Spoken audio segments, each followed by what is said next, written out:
এই ভিডিঅ'টো হৈছে যোৱাকালিৰ আৰু যোৱাকালি যেহেতু জগন্নাথ প্ৰভুৰ উভতনি যাত্ৰা আছিলে সেয়ে তেওঁক আমি নিবৰ কাৰণে ৰাতিপুৱাই লাগি গ'লোঁ কাপোৰ কানি পিন্ধোৱা আৰু কাপোৰ পিন্ধাই এয়া প্ৰভুৰ বাবে ভোগ বনালোঁ আৰু ভোগ বনাই আমি সকলোৱে জগন্নাথ প্ৰভু আগবঢ়াই নিবৰ কাৰণে এয়া সকলো ৰাইজে আগবাঢ়ি আহিছে আৰু আপোনালোকৰ কাৰণে অলপমান মই ভিডিঅ' কৰি থৈছোঁ আহক তেতিয়াহ'লে ভিডিঅ'টোৰ মাজলৈ যাওঁ।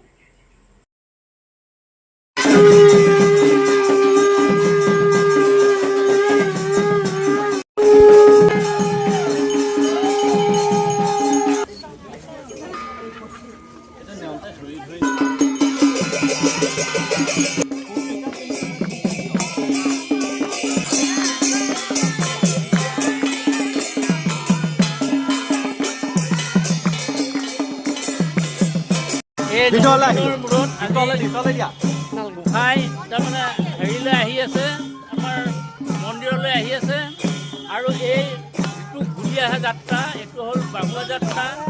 আমাৰ আহাৰ মাহৰ শুক্লপক্ষৰ দ্বিতীয় তিথিত আমাৰ গোসাঁই আহি মাহীয়েকৰ ঘৰত নিজৰ মাহীয়েকৰ ঘৰত থাকিল 9 দিন আৰু 9 দিনৰ মূৰত আজি আকৌ নিজৰ মন্দিৰলৈ অৰ্থাৎ জগন্নাথ মন্দিৰলৈ গ'ল আহিছে আৰু এই যাত্ৰাটোত তেওঁ আমি সহযোগ কৰিছোঁ।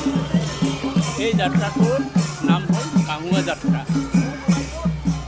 আমি গুণ্ডিচা মন্দিৰৰ পৰা আমাৰ জগন্নাথ মন্দিৰলৈ যাত্ৰা।